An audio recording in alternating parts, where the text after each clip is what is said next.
वह बेमौत नहीं मरता, एक कठोर माँ ने कैसे ले ली बेटे की जान। बड़बड़ा रही थी 80 साल की अम्मा। सुबह सुबह उठकर बड़बड़ करना उनकी रोज की आदत है। हमारे घर में नहीं बनती यह दाल वाली रोटी, हमारे घर में यह नहीं चलता, हमारे घर में वह नहीं किया जाता। सुबह 4 बजे उठ जाती है अम्मा। पूजा पाठ, हवन मंत्र, सबके खाने में रोक टोक, सोने जागने पर रोक टोक, सबके जीने के स्तर पर रोक टोक। पड़ोसी में रहती हूँ न मैं, और मेरी खिड़की उनके आंगन में खुलती है, इसलिए ना चाहते हुए भी सारी की सारी बातें मेरे कान में पड़ती रहती हैं। अम्मा की बड़ी बेटी अक्सर आती है और महीना भर रह जाती है, घूमती है अम्मा के पीछे पीछे, उनका अनुसरण करती हुई। आंगन में बेटी की आवाज़ गूंजी, अम्मा पानी उबल गया है, अब पत्ती और चीनी डाल दो। नहीं, थोड़ा सा और उबलने दे, अम्मा अखबार पढ़ती हुई बोली। मुझे हंसी आ गई थी कि 60 साल की बेटी माँ से चाय बनाना सीख रही थी। अम्मा चाहती है कि सभी पूरी उम्र उन्हीं के सामने बड़े ही ना हों।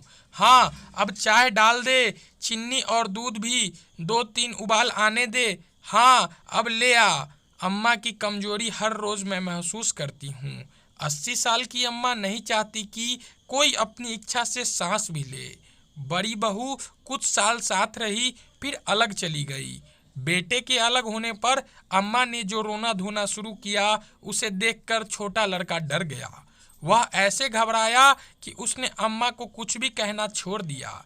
दुकान के भी एक एक काम की में अम्मा का पूरा दखल था। नौकर कितनी तनख्वाह लेता है, इसका पता भी छोटे लड़के को नहीं था। अम्मा ही तनख्वाह बांटती। छोटे बेटे का परिवार हुआ। बड़ी समझदार थी उसकी पत्नी। जब आई थी, अच्छे खाते पीते घर की लड़की थी, लेकिन अब 18 साल में एकदम फुहर गवार बनकर रह गई है। अम्मा बेटी के साथ बैठकर चुहल करती तो मेरे मन में उबलने लगता। गुस्सा आता मुझे कि कैसी औरत है यह। कभी उनके घर जाकर देखो तो रसोई में वही टीन के डब्बे लगे हैं, जिन पर तेल और धुएं की मोटी परत चढ़ चुकी है।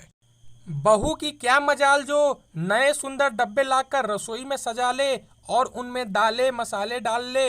मर्जी अम्मा की, और फुहरता का लेवल बहू के माथे पर।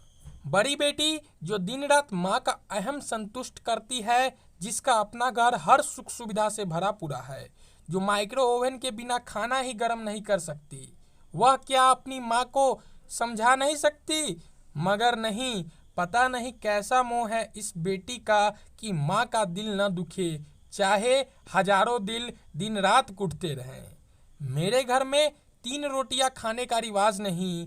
अम्मा ने बहू के आते ही घर के नियम उसके कान में डाल दिए थे। जब अम्मा ने देखा कि बहू ने चौथी रोटी पर भी हाथ डाल दिया, तो बच्चों को नपा तुला भोजन परोसने वाली अम्मा कहा सह लेती कि बहू हर रोज एक एक रोटी ज्यादा खा जाती। छोटा लड़का माँ को खुश करता करता ही बीमार रहने लगा था। सुबह से शाम तक दुकान पर काम करता और पेट में डलती गिनकर पतली पतली 5 रोटियां, जो उसके पूरे दिन का राशन थी। बाजार से कुछ खरीद कर इस डर से नहीं खाता कि नौकरों से पता चलने के बाद अम्मा घर में महाभारत मचा देगी। किसी ने जादू टोना कर दिया है हमारे घर पर। बेटा बीमार पड़ा तो अम्मा यह कहते हुए गंडित बीजों में ऐसी पड़ी कि अड़ोसी पड़ोसी सभी उनके दुश्मन नजर आने लगे, जिनमें सबसे ऊपर मेरा नाम आता था।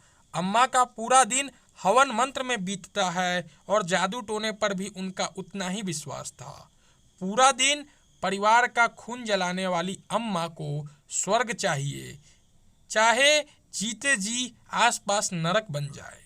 छोटा बेटा इलाज के चक्कर में कई बार दिल्ली गया था।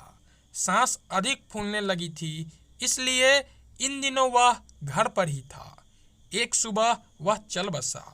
हम सब भागकर उनके घर जमा हुए तो मेरी सूरत पर नजर पड़ते ही अम्मा ने चीखना चिल्लाना शुरू किया, हाय तू मेरे बेटा खा गई, तूने जादू टोना किया, देख मेरा बच्चा चला गया। अवाक रह गई मैं। सभी मेरा मुंह देखने लगे। ऐसा दर्दनाक मंजर, और उस पर मुझ पर ऐसा आरोप। मुझे भला क्या चाहिए था अम्मा से जो मैं जादू टोना करती। अरे बड़की बहू, तेरी बड़ी सगी है ना, सारा छोटा ना ले जाए इसलिए उसने तेरा हाथ जादू टोना भेज दिए। मैं कुछ कहती इससे पहले मेरे पति ने मुझे पीछे खींच लिया और बोले, शांति, चलो यहाँ से। मौका ऐसा था कि दया की पात्र अम्मा वास्तव में एक पड़ोसी की दया की हकदार भी नहीं रही थी। इंसान बहुत हद तक अपने हालात के लिए खुद ही जिम्मेदार होता है। उसका किया हुआ एक एक कर्म करी बढ़ता हुआ कितनी दूर तक चला आता है। लंबी दूर तय कर लेने के बाद भी शुरू की गई कड़ी से वास्ता नहीं टूटता। 80 साल की अम्मा आज भी वैसी की वैसी ही है। बहू दुकान पर जाती है और बड़ी पोती स्कूल के साथ साथ घर भी संभालती है। अम्मा की सारी करवाहट अब पोती पर निकलती है। 4 साल हो गए बेटे को गए। इन 4 सालों में अम्मा पर बस इतना ही असर हुआ कि उनकी जवान की धार पहले से कुछ और भी तेज हो गई है। कितनी बार कहा कि सुबह सुबह शोर मत किया करो अम्मा, मेरे पेपर चल रहे हैं। रात देर तक पढ़ना पड़ता है और सुबह 4 बजे से ही तुम्हारी किटकिट शुरू हो जाती है।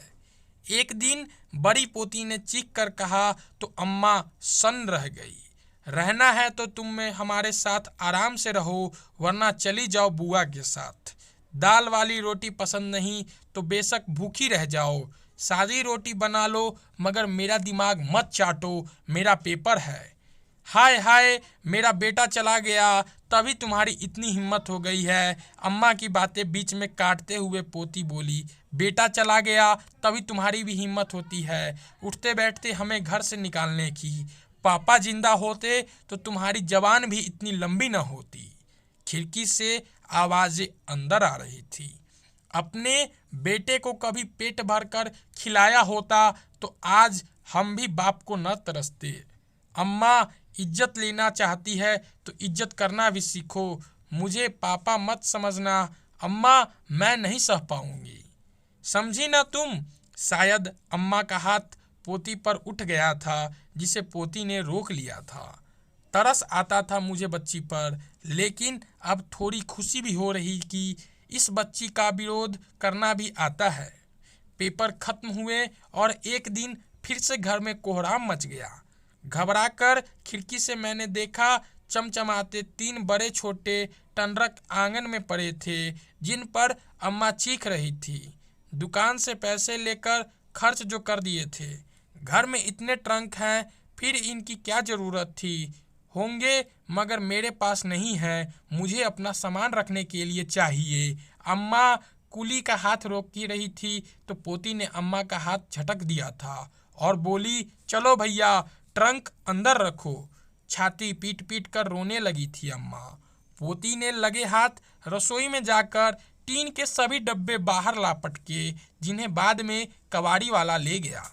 पोती ने नए सुंदर डब्बे धोकर सामने मेज पर सजा दिए थे। अम्मा ने फिर मुंह खोल दिया तो इस बार पोती शांत स्वर में बोली, पापा कमा कमा कर मर गए, मेरी माँ भी क्या कमा कमा कर तुम्हारी झोली ही भरती रहेगी? हमें जीने कब दोगी अम्मा? जीते जी जीने दो अम्मा, हम पर कृपा करो। पोती की इस बगावत से अम्मा सन्न थी। वे सुधरेगी या नहीं मैं नहीं जानती, मगर इतना जरूर जानती हूँ कि अम्मा के लिए यह सब किसी प्रलय से कम नहीं था। सोचती हूँ इतना ही विरोध अगर छोटे बेटे ने भी कर दिखाया होता तो इस तरह का दृश्य नहीं होता जो अब इस घर का है। कुछ और दिन बीत गए। 20 साल की पोती धीरे धीरे मुंहजोर होती जा रही है।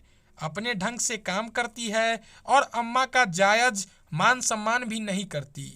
हर रोज घर में तू तू मैं होती है। बच्चे के खाने पीने में अम्मा की सदा की रोक टोक भला पोती सहे भी क्यों? भाई को पेट भर खिलाती है। कई बार थाली में कुछ छूट जाए तो अम्मा चीखने लगती है। कम डालती थाली में तो इतना जाया न होता। तुम मेरे भाई की रोटियां मत गिना करो अम्मा, बढ़ता बच्चा है, कभी भूख ज़्यादा भी लग जाती है। तुम्हारी तरह मैं पेट नाप नाप कर खाना नहीं बना सकती। मैं पेट नाप कर खाना बनाती हूँ। अम्मा चीखी, क्या तुम्हें नहीं पता? घर में तुम्ही ने 2 रोटी का नियम बना रखा है ना? और पेट नाम कर खाना बनाना किसे कहते हैं। तुम्हारी वजह से मेरा बाप मर गया, सांस भी नहीं लेने देती थी तुम उन्हें, घुट घुट कर मर गया मेरा बाप, अब हमें तो जीने दो। इंसान दिन रात रोटी के लिए खटता मरता है, हमें तो भर पेट खाने दो अम्मा। अब पगलाई सी सारा राजपाट अब पोती ने छीन ली है। जरा सी बच्ची एक गृह स्वामिनी बन गई, रोती रहती है अब अम्मा, सभी को दुश्मन बना चुकी है, कोई उनसे बात करना नहीं चाहता, पोती को कोसना घटता नहीं, अपनी भूल वह आज भी नहीं मानती। 80 साल जी चुकने के बाद भी उन्हें बैराग नहीं सूझता। सबसे बड़ा नुकसान उन पंडितों को हुआ है जो अब यज्ञ हवन के बहाने अम्मा से पूरी हलवा उड़ाने नहीं आ पाते। जब कभी कोई भटक कर आ पहुँचे तो पोती झटका देती है, जाओ आगे जाओ, हमें बख्शो। आशा करता हूँ कि आपको यह दर्द भरी कहानी पसंद आई होगी और इस कहानी के बारे में आप क्या कहना चाहते हैं हमें कमेंट में ज़रूर बताएं। और ऐसे ही हर रोज़ एक नया कहानी सुनने के लिए और ज्ञान पाने के लिए हमारे चैनल को सब्सक्राइब कर दे और कहानी पसंद आई हो तो कहानी को एक लाइक कर दे। तब तक के लिए